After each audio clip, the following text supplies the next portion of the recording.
আরে করো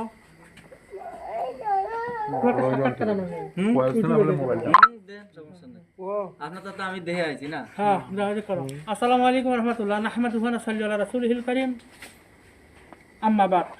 সমস্ত প্রশংসা মহান আল্লাহ তাআলার জন্য, যে আল্লাহ তাআলা আমাদেরকে মানুষের সেবা করার মতো শক্তি দিয়েছে। সেই মহান আল্লাহ তাআলার লক্ষ কোটি শুকরিয়া। সবাই বলে আলহামদুলিল্লাহ। আলহামদুলিল্লাহ।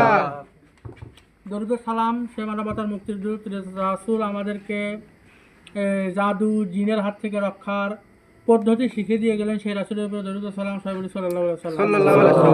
আমরা আজকে অনেকগুলো রোগীর কাজ করেছি, তার মধ্যে আসেন এদিকে আসেন, ওই যে এদিকে আসেন। ভয় লাগা মানুষ দেখলে সমস্যা নেই, আসো। দেখেন আপনারা মাঝে মধ্যে আমাদেরকে বলেন যে সাক্ষাৎকার রুগীরা দেয় না কেন। দেখেন রুগীরা নিজেরাই বলে না যাওয়া যাবে না ভিডিওর সামনে। কেন? যে ভিডিওর সামনে গেলে সমস্যা, মানুষ দেখবে। শত্রুরা যদি আবার দেখে আবার করবে।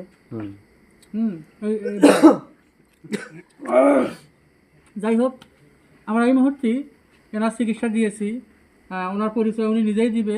আর চিকিৎসা নেওয়ার পর এখন ওনার শরীরে কী কন্ডিশন, কী অবস্থা, অতীতে কেমন ছিল, কী অবস্থা ছিল, সব কিছু ওনার নিজের মুখ থেকে আপনারা শোনেন। হ্যাঁ, আপনি যদি বলতেন একটু।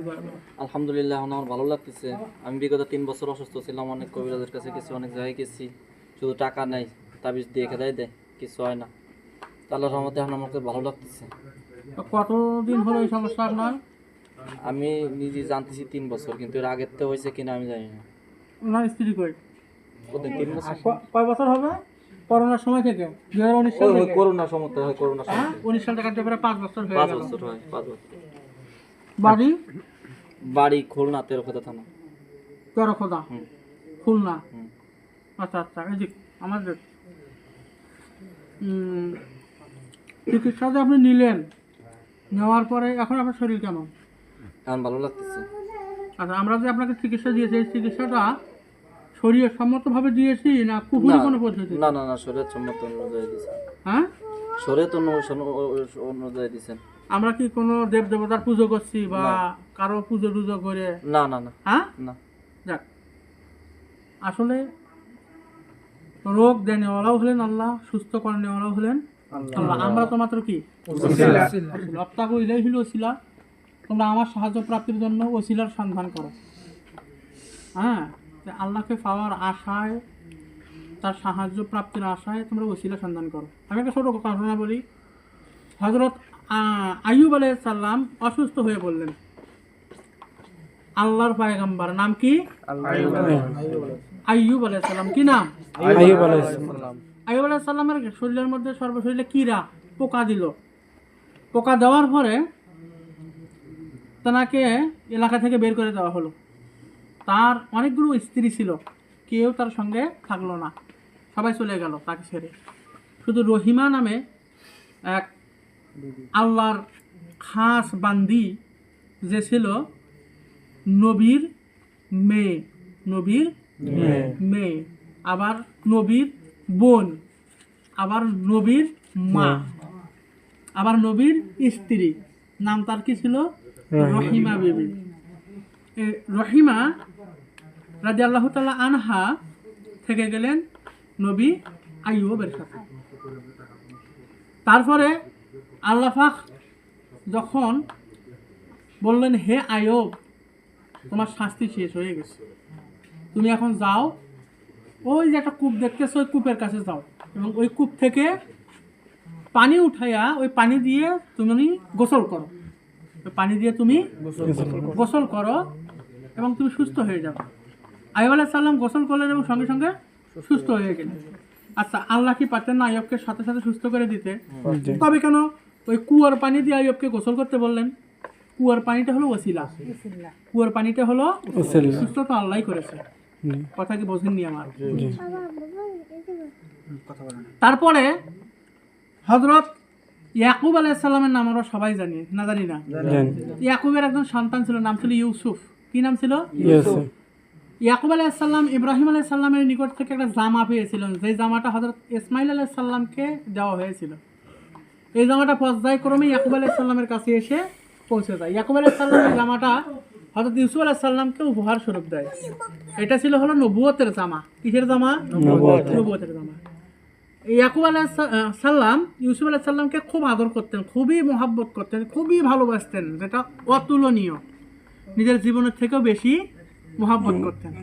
আল্লাহ তাআলা এই মহব্বত দেখে কি করলেন? ইয়াকুব এবং ইউসুফের মধ্যে বিচ্ছেদ সৃষ্টি করে দিলেন। কি সৃষ্টি করে দিল? বিচ্ছেদ। এমন বিচ্ছেদ সৃষ্টি করে দিল, আল্লাহ পাক 40 বছর কান্দালো। কাকে? ইয়াকুব আলাইহিস সালামকে।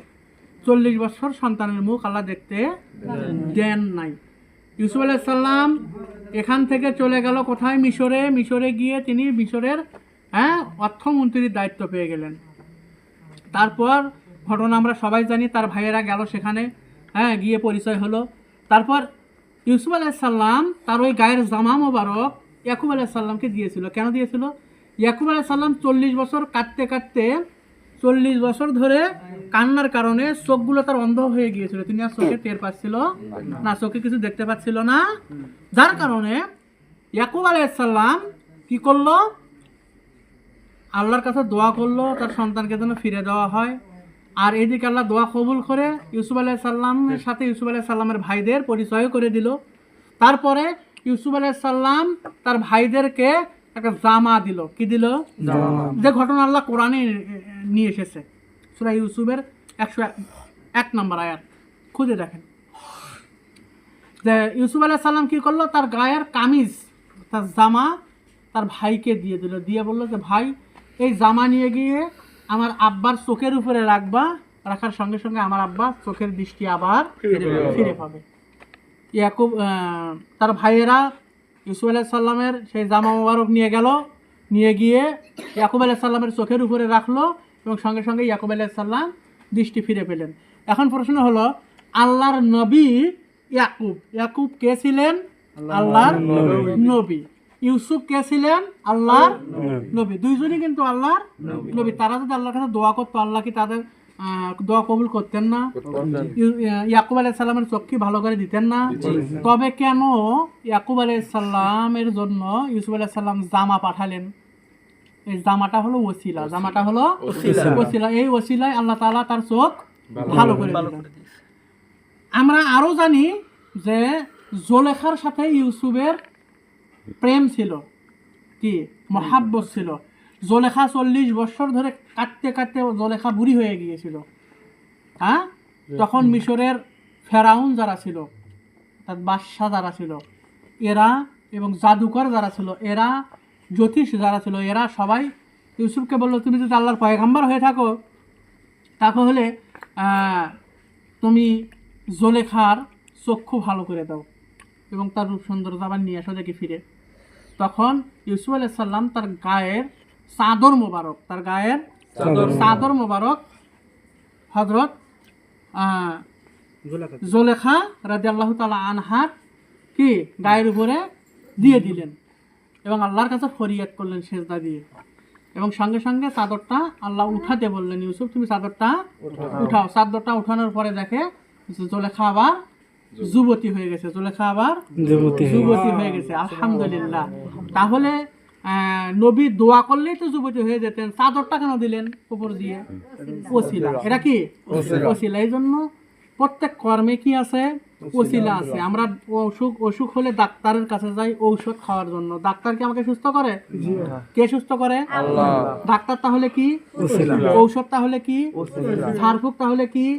তাবিজ কবজ কি? কেউ যদি মনে করে তাবিজ দেওয়ার কারণে সুস্থ হয়েছি, সে শিরিক করলো। কেউ যদি মনে করে যে আমি ঔষধ খাওয়ার কারণে সুস্থ হয়েছি, সে শিরিক করলো, সে মুশরিক। ক্ষমতার উৎসকে আল্লাহ। মনে থাকবে তো। অতএব আল্লাহ তাআলা হলেন সব ক্ষমতার মালিক, আমরা মাত্র কি?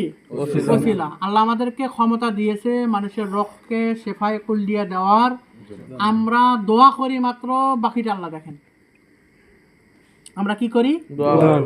দোয়া করি এবং কিছু ওসিলা গ্রহণ করি,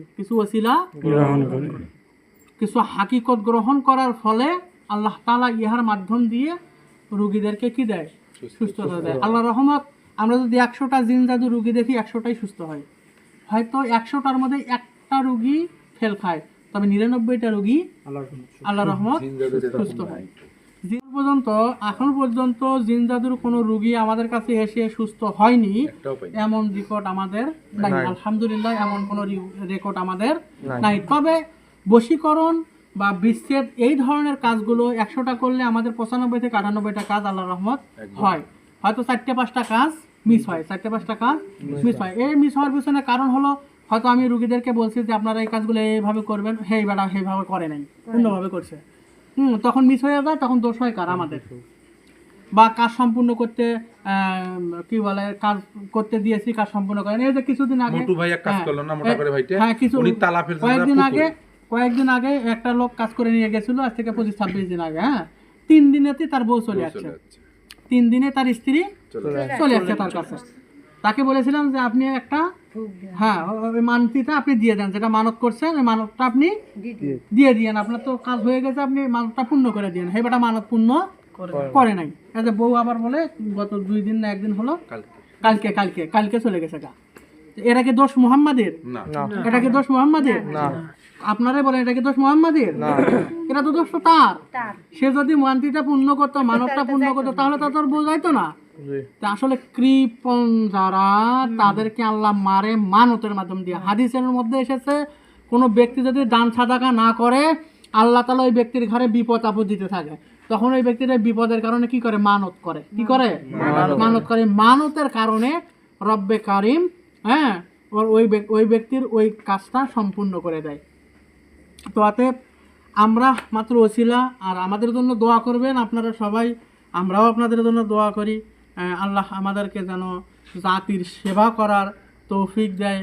আরে জাতিকে স্কুল কলেজ করে দিতে না পারি, রাস্তাঘাট করে দিতে না পারি, জাতিকে অন্তত পক্ষে সঠিক চিকিৎসাটা দিতে পারবো, বিশেষ করে জিন ও জাদুর চিকিৎসাটা সঠিকভাবে দিতে পারবো। জাতির অন্য উপকার না করতে পারি, কিন্তু জাতিকে ইনশাল্লাহ কারো বউ যদি চলে যায়, তাকে বউকে আমরা নিয়ে এসে দিতে পারবো ইনশাআল্লাহ। যাক, আমাদের জন্য দোয়া করবেন, আমরা আপনাদের জন্য দোয়া করি। এই ব্যক্তির জন্য আপনারা দোয়া করবেন, আল্লাহ পাক যেন তাকে শিফায়ে কুল্লিয়া আজেলা কামেলা সম্পূর্ণরূপে দান করে, আর যেন পরবর্তীতে আল্লাহ পাক ওনার ঘাড়ের উপরে এরকম কোনো বোঝা যেন না দেয়। এই বলে আজকের মধ্যে এখানে বিদায় নিচ্ছি। আখির দাওয়ানা আলহামদুলিল্লাহি রাব্বিল আলামিন। সুবহানাকা আল্লাহুম্মা বিহামদিকা আশহাদু আল্লা ইলাহা ইল্লা আনতা আস্তাগফিরুকা ওয়া আতুবু ইলাইক। আসসালামু আলাইকুম ওয়া রাহমাতুল্লাহ।